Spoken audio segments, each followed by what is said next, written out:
Hello guys, you are most welcome in learn easy classes. I hope कि आप सब बहुत अच्छे होंगे। आज हम डिस्कस करने वाले हैं how do organism, chapter number 8, class 10th का चैप्टर है जो उसका lecture number 4 sexual mode of reproduction. Already हम 3 लेक्चर इस सीरीज़ के डिस्कस कर चुके हैं। इस चैप्टर के फर्स्ट लेक्चर में हमने डिस्कस किया था sexual mode of reproduction in plants, जिसमें कि मैंने आपको सेक्सुअल और एसेक्सुअल दोनों का डिफरेंसेस भी बताया था। सेकेंड लेक्चर में डिस्कस किया था फीमेल रिप्रोडक्टिव सिस्टम, और थर्ड लेक्चर में हमने डिस्कस किया था मेल रिप्रोडक्टिव सिस्टम के बारे में। तो गाइज, अगर आपने मेरे प्रीवियस लेक्चर नहीं देखे हैं then please click the link जो कि ऑलरेडी मैंने डिस्क्रिप्शन बॉक्स में दिया हुआ है। And student, subscribe my channel also and press the bell icon so that कि आपका कोई भी लेक्चर मिस ना हो, मेरे अपकमिंग वीडियोज़ के नोटिफिकेशन आपको मिल जाए। तो चलिए, अब ज़्यादा आपका टाइम वेस्ट नहीं करूँगी और हम स्टार्ट करते हैं sexual mode of reproduction. Sexual mode of reproduction क्या है, कुछ हम थोड़ा सा इंट्रोड्यूस भी हो लेते हैं। सेक्सुअल मोड ऑफ रिप्रोडक्शन में आपके 2 पेरेंट्स की ज़रूरत होती है, एक मेल और एक फीमेल। क्योंकि asexual mode of reproduction में तो बहुत सिंपल प्रोसेस हमने पढ़ी थी, only single parents are required. But sexual mode of reproduction में 2 parents, male and female, both the parents are required for the production of offspring या new individual. तो sexual mode of reproduction हम discuss करते हैं। 2 parents की आपको ज़रूरत होगी। फर्स्ट चीज़ आप बहुत अच्छे से समझिएगा कि सेक्सुअल मोड ऑफ रिप्रोडक्शन में पेरेंट्स की जो है तो 2 पेरेंट्स होंगे। एक तो होगा आपका मेल पेरेंट्स और एक होगा हमारा female parents, male and female. Male और फीमेल पेरेंट्स में जो रिप्रोडक्टिव ऑर्गन्स होते हैं उन्हें हम कहते हैं गोनेड्स। मेल के या फीमेल के रिप्रोडक्टिव जो पार्ट्स होते हैं, रिप्रोडक्टिव जो ऑर्गन्स होते हैं, जो कि अभी हमने प्रीवियस लेक्चर में डिस्कस किए थे, वो होते हैं गोनेड्स। अब मेल गोनेड्स में क्या बनेगा, मेल गोनेड्स में बनेगा स्पर्म, और फीमेल गोनेड्स में क्या बनेगा, अवम। ओके, अब ये स्पर्म और अवम के जो बनने का प्रोसीजर होता है इसे हम कहते हैं गैमीटोजेनेसिस। इस प्रोसेस को, the process of formation of gametes formation, उसे हम कहते हैं गैमीटोजेनेसिस। गैमीटोजेनेसिस। अब गैमीटोजेनेसिस में क्या हुआ, फॉर्मेशन ऑफ गैमीट्स। यहाँ पर स्पर्म्स और ओवम ये दोनों क्या है, गैमीट्स हैं। इन्हें हम गैमीट्स भी कह सकते हैं, इन्हें हम जर्म सेल भी बोल सकते हैं, और इन्हें हम सेक्स सेल्स भी बोल सकते हैं। कुछ भी आप कहो, गैमीट्स कहो, जर्म सेल कहो या सेक्स सेल्स कहो, ये सब एक ही मतलब है इसका। तो मेल के जो जर्म सेल होते हैं वो स्पर्म्स होते हैं, और फीमेल के जो जर्म सेल या गैमीट होते हैं वो अवम होते हैं। And the process of formation of gametes is called the गैमीटोजेनेसिस।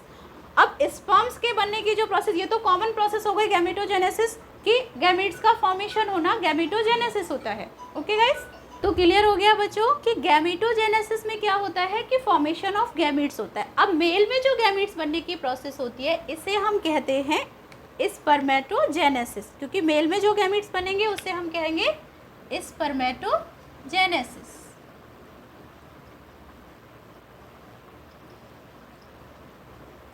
Spermatogenesis, और फीमेल में जो गैमीट्स बनने की प्रोसेस होती है उसे हम बोलते हैं oogenesis।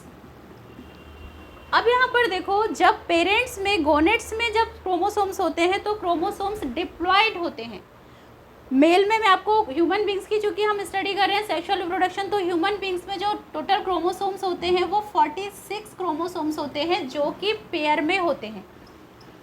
क्योंकि जब आप डिस्कस कर रहे हो तो आपको क्रोमोसोम के बारे में भी मैं थोड़ा सा बता देती हूँ। 46 क्रोमोसोम्स होते हैं ह्यूमन बींग्स में, जिसमें कि 22 जो होते हैं वो ऑटोसोम होते हैं, और 1 जो पेयर होता है वो आपका सेक्स क्रोमोसोम का होता है। अब चूंकि ये पेयर में होते हैं, डिप्लॉयड होते हैं, यहाँ पर डिप्लॉयड सेल होते हैं, क्योंकि क्रोमोसोम्स पेयर में होता है, डिप्लॉयड होता है। इसे हम 2n से भी लिख देते हैं। अब मेल में क्या होता है, जो सेक्स क्रोमोसोम्स होता है वो 2n यानी कि एक पेयर सेक्स क्रोमोसोम यानी कि डिप्लॉयड होता है। और जब मेल से स्पर्म्स का फॉर्मेशन होता है तो स्पर्म्स में नंबर ऑफ क्रोमोसोम्स हाफ हो जाते हैं, यानी कि यहाँ पर ये हैप्लॉइड क्रोमोसोम आपको हैप्लॉइड यानी कि नंबर ऑफ क्रोमोसोम जितने पेरेंट्स में थे सेक्स क्रोमोसोम उसका जस्ट हाफ हो गया। और ये क्रोमोसोम जो हाफ होने का जो प्रोसेस होता है इससे हम जो बोलते हैं स्पर्मेटोजेनेसिस में क्या होता है, सेल डिवीज़न ही होता है। बट यहाँ पर मियोसिस की प्रोसेस होती है जिसमें कि नंबर ऑफ क्रोमोसोम्स हाफ हो जाते हैं। मियोसिस आप आगे की क्लासेस में डिस्कस करेंगे। अब फीमेल में क्या हुआ, फीमेल में ओवम बना और ये भी क्या हो गया,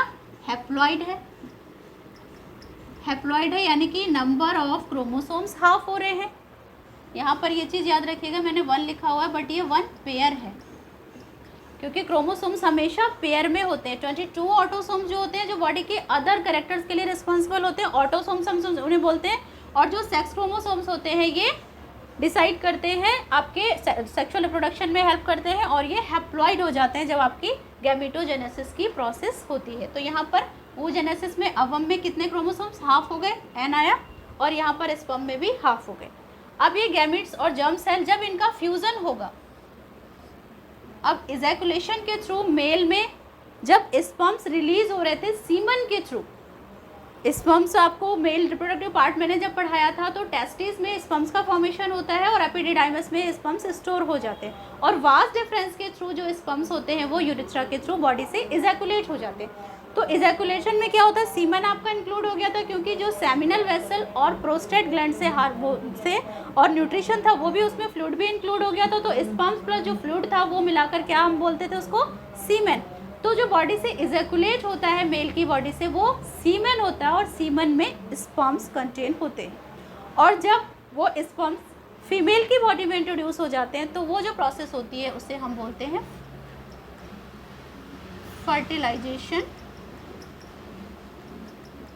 फर्टिलाइजेशन या फिर हम इसे बोल सकते हैं फ्यूज़न।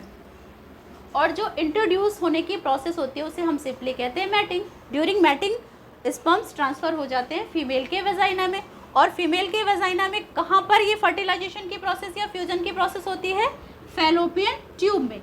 अब यहाँ पर जब एंटर हो गए स्पर्म्स तो स्पर्म्स यहाँ पर फैलोपियन ट्यूब में आ जाएंगे और फैलोपियन ट्यूब में यहाँ पर ओवरी से ओव्यूल्स यहाँ पर सिक्रीट होते हैं। ओव्यूल्स यहाँ ओव्यूलेशन स्टार्ट होता है क्योंकि हर मंथ, और स्पर्म्स और ओवम जब यहाँ पर फ्यूज़ करेंगे तो आपका जाइगोट बन जाता है। तो यहाँ पर देखिए फर्टिलाइजेशन या फ्यूज़न की प्रोसीजर अगर पूछी जाए तो कहाँ पर होगी, फैलोपियन ट्यूब में होती है। और फर्टिलाइजेशन से क्या बनेगा, फिर जाइगोट बन जाता है। अब यहाँ पर देखो जाइगोट डिप्लॉयड सेल होता है। क्यों होता है डिप्लॉयड, क्योंकि एक एन तो आया, एक क्रोमोसोम सेक्स क्रोमोसोम तो आया मेल से और एक सेक्स क्रोमोसोम आया फीमेल से। तो यहाँ पर जो जाइगोट होता है एक डॉट लाइक स्ट्रक्चर होता है, बहुत स्मॉल होता है बट डिप्लॉयड होता है। यहाँ पर क्रोमोसोम्स डिप्लॉयड हो जाते हैं, ये चीज़ बहुत इंपॉर्टेंट है जिसे आप ध्यान रखिएगा। और उसके बाद क्या बन जाता है, एम्ब्रियो बन जाता है। जब फिर फर्दर डेवलपमेंट स्टार्ट होता है फर्दर जाइगोट पे, फिर सेल का डिवीज़न होता है, माइटोसिस की प्रोसेस होती है, सेल डिवाइड होती है रैपिडली और क्या बन जाता है, एम्ब्रियो बन जाता है।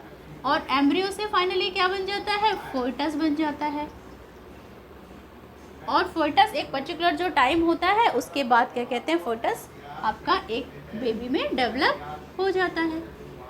अब यहाँ पर देखो पेरेंट्स, 2 पेरेंट्स की ज़रूरत थी। स्पर्मेटोजेनेसिस से क्या बने, स्पर्म बने जो कि हैप्लॉइड थे सॉरी। फिर उसके बाद ये स्पर्म्स जब फीमेल की बॉडी में इंट्रोड्यूस हुए तो फीमेल की बॉडी में कहाँ पर, जाइगोट बना फैलोपियन ट्यूब में। ये फीमेल गॉनेट का स्ट्रक्चर बनाया हुआ है मैंने। तो यहाँ पर फैलोपियन ट्यूब में जाइगोट का फ्यूज़न हुआ, जाइगोट बना, फर्टिलाइजेशन या फ्यूज़न की प्रोसेस हुई और उसके बाद जाइगोट बना जो कि डॉट लाइक स्ट्रक्चर था। और जाइगोट जो वह है वो कैसा होता है, डिप्लॉयड होता है। 2n क्रोमोसोम्स यहाँ पर आ गए, एक मेल का और एक आपका फीमेल का और एक मेल का। उसके बाद क्या हुआ, एम्ब्रियो बना, एम्ब्रियो से फिर फोइटस और फोइटस से फिर बेबी बन जाता है।